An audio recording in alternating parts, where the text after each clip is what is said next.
ஆதி பருவத்தோட first பார்ட்ல தேவவிரதன் பிறந்து சந்தனு அவருக்கு இளவரச பட்டாபிஷேகம் செய்யப்பட்டதுல இருந்து சந்தனுக்கு சத்தியவதி மேல காதல் வந்து அவங்க அப்பா சொன்ன நிபந்தனை வரைக்கும் பார்த்தோம். இந்த பதிவுல அவங்க அப்பா சொன்ன நிபந்தனை என்ன, அந்த நிபந்தனையால பாதிக்கப்பட்டது யாரு, தேவவிரதன்ற கங்கை புத்திரன் யாரு அப்படின்றத இந்த வீடியோல பார்க்கலாம். வீடியோக்குள்ள போறதுக்கு முன்னாடி ஒரு விஷயம் நான் உங்கள்கிட்ட சொல்லணும்னு நினைச்சேன். இந்த மகாபாரதத்தை நம்புறது நம்பாதது இந்த ரெண்டு பக்கமும் நான் போகவே இல்லை.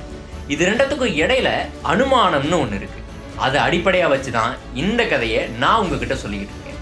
இந்த இதிகாசம் முழுக்க முழுக்க ஆன்மீகத்தையோ இல்ல ஒரு பர்டிகுலர் மதத்தையோ பேஸ் பண்ணி எழுதப்பட்டிருக்குன்றது மெஜாரிட்டியான கருத்து. அப்படி பார்த்தா ஒரு பொண்ணு 5 ஆம்பளைங்களை கல்யாணம் பண்ணி அவங்களோட தாம்பத்தியம் கொண்டான்றத இந்த இதிகாசம் நல்லதுன்னு சொல்லுது, அப்படிதானே?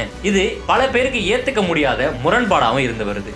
ஆனா இந்த மகாபாரதத்தை எழுதினது வியாசர். ஆன்மீகத்தையோ இல்ல ஒரு பர்டிகுலர் மதத்தையோ அவர் உயர்த்தி காட்டணும்னு நினைச்சிருந்தா 5 பேர்ல யுதிஷ்டனுக்கு மட்டுமே திரௌபதியோட கல்யாணம் ஆச்சுன்னு சிம்பிளா முடிச்சிருக்கலாம்.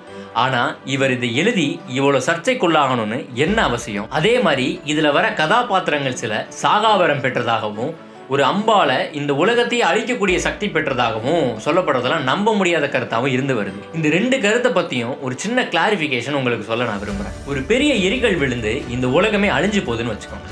மனுஷனால உருவாக்கப்பட்ட கண்டுபிடிப்புகள் அனைத்தும் தவிடு பொடியாகி தடயமே இல்லாம அழிஞ்சு போகுது. இதுல இருந்து தப்பிச்ச சாதாரண மக்கள் கொஞ்சம் பேரு இந்த உலகத்தை மறுபடியும் உருவாக்குறாங்க. அவங்க குழந்தைங்களையும் பெத்துக்கிட்டு மக்கள் தொகையை பெருக்குறாங்க. அந்த குழந்தைங்க பிறந்து சரியா 15 வருஷத்துக்கு அப்புறம், அதாவது அந்த குழந்தைங்களுக்கு விவரம் தெரிஞ்சதுக்கு அப்புறம், இந்த மாதிரி எங்க காலத்துல சுவிட்ச் போட்டா லைட் எரியும்டா, அதே மாதிரி ஒரு பட்டன் அமுக்கணும்னா இந்த உலகமே வெடிச்சு சிதற அளவுக்கு அணு ஆயுதம்லாம் அப்ப நம்ம கிட்ட இருந்துச்சுடான்னு சொன்னா, ஏங்க இதெல்லாம் நம்புற மாதிரியாங்க இருக்கு அப்படின்னு சொல்ல மாட்டான். 15-20 வருஷத்துக்கு முன்னாடி நம்ம கண்ணால பார்த்த விஷயத்தையே நம்ப மறுக்கிற இந்த மனுஷனுக்கு 4000 வருஷம் பின்னாடி நம்ம கண்ணால பார்க்காத விஷயத்த ப்ரூவ் பண்ணணும்ன்றது ரொம்ப கஷ்டம். ஆனா அந்த வாழ்க்கையை வாழ்ந்தவங்களுக்கு மட்டும்தான் தெரியும் இது உண்மையா நடந்துச்சா இல்லையான்னு. அப்படி வாழ்ந்தவங்களே நேர்ல வந்து இந்த கதையை சொன்னாலும் இது பொய்யாதான் தெரியும், இது ஒரு புக்கா எழுதி வச்சுட்டு போனாலும் இது ஒரு பொய்யாதான் தெரியும். ஆனா ஒண்ணு மட்டும் யோசிச்சு பாருங்க, நம்ம முன்னோர்கள் நம்மளை விட அறிவாலையும் வீரத்தாலையும் குறைஞ்சவங்க இல்லை. இப்ப இருக்க அணு ஆயுதங்களை ஏன் 4000 வருஷம் பின்னாடி இருக்கவங்களால செஞ்சிருக்க முடியாது நம்ம நினைக்கணும். ஆனா இதுல ஒண்ணு மட்டும் தெளிவா புரியுது, வியாச முனிவர் நடந்ததை சொல்லணும்ன்ற கட்டாயத்துலதான் இதை எழுதியிருப்பாரோ. இப்படி பல கோணங்கள்ல இது என்னை சிந்திக்க வைக்குது. இந்த மகாபாரதம் மாதிரி ஒரு அற்புத கனியை நீங்க சுவைச்சு பார்க்காமலேயே இது நல்லா இருக்காதுன்னு தூக்கி போடுறீங்க. ஆனா யாரு ஒருத்தர் இந்த கனியோட சுவை புரிஞ்சு ரசிச்சு சாப்பிட்றாரோ அவங்களுக்கு நம்ப முடியாத சுகத்தை இது கொடுக்கும். அதே மாதிரி இந்த மகாபாரத இதிகாசத்தை வாழ்க்கையோட ஒப்பிட்டு ஏன் இது சொல்லப்பட்டிருக்குன்னு யோசிச்சு கேளுங்க. அப்பதான் இதோட தாத்பரியம் உங்களுக்கு புரியும். அதுக்கப்புறம் சொல்லுங்க இந்த கனி சுவையா இருக்கும்னு சொன்னது உண்மையா பொய்யான்னு. கதைக்குள்ள போலாமா?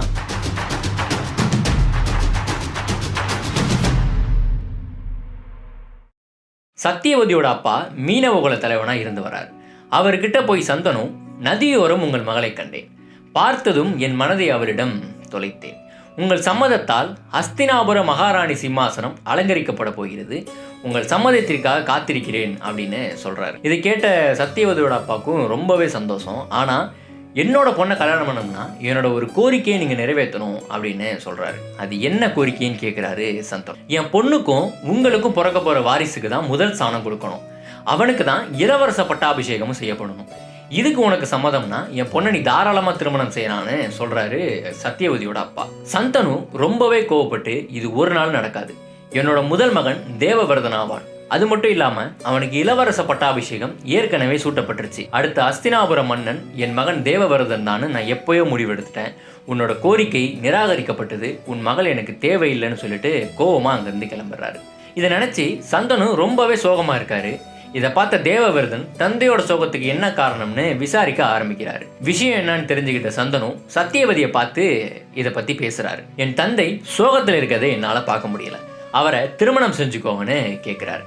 இதுக்கு சத்தியவதி, எனக்கும் உன் தந்தைக்கும் பிறக்க போகும் குழந்தைக்கு தான் அஸ்தினாபுரத்து ராஜ்யத்துல முதல் மரியாதை கிடைக்கணும், அவங்களுக்கு தான் இளவரச பட்டாபிஷேகமும் செய்யணும், இது நடக்கலனா என்னால திருமணத்திற்கு சம்மதிக்க முடியாதுன்னு சொல்லிடுறாங்க. இன்னொரு விஷயம், இதெல்லாம் மேலோட்டமா பார்த்தா பெத்த புள்ள எப்படி அவங்க அப்பா ஆசைப்பட்ட இன்னொரு பொண்ணை கல்யாணம் பண்ணி வைக்கணும்னு ஆசைப்படுவான், இது ரொம்ப அநாகரிகமா தெரியும். ஆனா இதை செய்யறதுக்கு தேவவிரதன் யோசிச்சது ரெண்டே விஷயம் தான். ஒண்ணு அவங்க அப்பா மேல இருந்த மரியாதை, இன்னொன்னு அன்பு.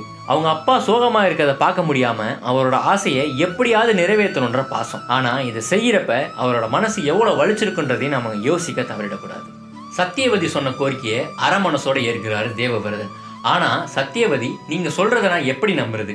நாளைக்கு எனக்கு குழந்தை பிறந்த உடனே ராஜநீதியை காரணமா காமிச்சு என் குழந்தைங்க நீங்க அவமானம் செஞ்சா அதை என்னால ஏத்துக்க முடியாது. சொந்தங்கள் இருந்தும் அந்தஸ்து கிடைக்காம நானும் என் பையனும் அனாதைகளா சுற்றி திரிவோம்னு சொல்றாங்க. இதை கேட்டு ரொம்பவே விரக்தியான தேவவிரதன் கங்கை ஆற்று கரைக்கிட்ட போய், தேவவிரதன் ஆகிய நான் என் உடம்பில் உயிர் இருக்கும் வரை அஸ்தினாபுர அரியணை தனில் அமர மாட்டேன். நான் மட்டும் இல்லாமல் எனது வாரிசுகளுக்கும் இதில் இடமளிக்காதவாறு பிரம்மச்சாரிய விரதத்தை நான் மேற்கொள்கிறேன். இன்றிலிருந்து வாழ்க்கையில் சுகதுக்கத்தை துறந்து வாழ்வனைத்தும் அஸ்தினாபுர அரியணை சேவகனாக எனது வாழ்க்கையை வாழ்ந்து கழிப்பேன். மன்னராணையை ஆண்டவனானையாக ஏற்று வாழ்வேன். இது என்னுடைய சபதம் அப்படின்னு கங்காதேவி கிட்ட சபதம் வைக்கிறாரு. இதை பார்த்த தேவர்கள் தேவவிரதன் மேல பூ மாறி பொழிகிறாங்க. இதை பத்தி கேள்விப்பட்ட சந்தனமும் சத்தியவதியும் தேவவிரதனும் இருக்க இடத்தை நோக்கி வேகமா வராரு. தேவவிரதனை பார்த்து கட்டி தழுவுறாரு. தந்தையோட இச்சைக்காக இப்படி ஒரு சபதத்தை மேற்கொள்ள உனக்கு எப்படி மனம் வந்துச்சு? உன்னை பிள்ளையா பெற்றதுக்கு நான் ரொம்பவே புண்ணியம் செஞ்சிருக்கணும்.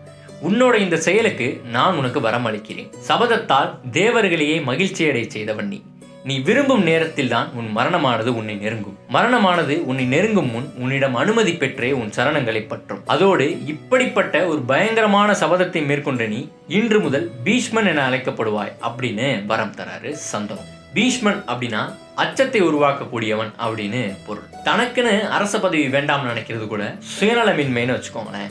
ஆனால் தனக்கு அப்புறம் பிறக்கக்கூடிய பிள்ளைங்களுக்கும் இந்த பதவி கிடைக்கக்கூடாதுன்னு நினைக்கிறது ரொம்பவே அச்சுறுத்தலான ஒரு செயல். அதனால அன்னையிலிருந்து அவர் பீஷ்மன்னே அழைக்கப்பட்டார். இந்த பீஷ்மன் தான் மகாபாரத போர் உருவாகிறதுக்கான முளைச்ச சின்ன செடியே. பீஷ்மன் நினைச்ச பாரியே சந்தனுக்கும் சத்தியவதிக்கும் திருமணம் ஆகுது. திருமணமாகி கொஞ்ச வருஷத்திலேயே சித்ராங்கதன், விசித்திர வீரியன் அப்படின்ற 2 ஆண் குழந்தைகளையும் பெற்றுக்கிறாங்க. இந்த 2 குழந்தைகளும் பருவமடைகிறதுக்கு முன்னாடியே வயது முதிர்வால சந்தனு காலமாகிறார். அவர் காலமானதுக்கு அப்புறம் சத்தியவதி அன்னைக்கு பீஷ்மர் கிட்ட சொன்ன மாதிரியே சித்ராங்கதனுக்கு அரச பட்டாபிஷேகம் செய்யப்படுது. பதவியேற்ற கொஞ்ச நாள்லயே கந்தர்வனோட நடந்த போர்ல கந்தர்வ அரசனால சித்ராங்கதன் கொல்லப்படுறான். இதுக்கப்புறம் சந்தனுவோட 2வது பையனான விசித்திர வீரியனுக்கு பட்டாபிஷேகம் செய்யப்படுது. இதுக்கப்புறம் நடந்ததை அடுத்த வீடியோல பார்க்கலாம். அதுல விசித்திர வீரியனோட திருமணம், அந்த திருமணத்தால பீஷ்மருக்கு ஏற்பட்ட சாபம், இதையெல்லாம் பார்க்க போறோம். ஸோ நம்ம சேனலை மறக்காம சப்ஸ்கிரைப் பண்ணி வச்சுக்கோங்க. கூடவே இருக்க பெல் ஐக்கானை கிளிக் பண்ணிக்கோங்க. அப்பதான் நம்ம வீடியோஸ்க்கான அடுத்தடுத்த நோட்டிபிகேஷன்ஸ் உங்களை வந்து சேரும். ஸோ அடுத்த வீடியோல உங்களை சந்திக்கும் வரை உங்களிடமிருந்து விடைபெறுவது ஸ்ரீகேஸ். பாய்.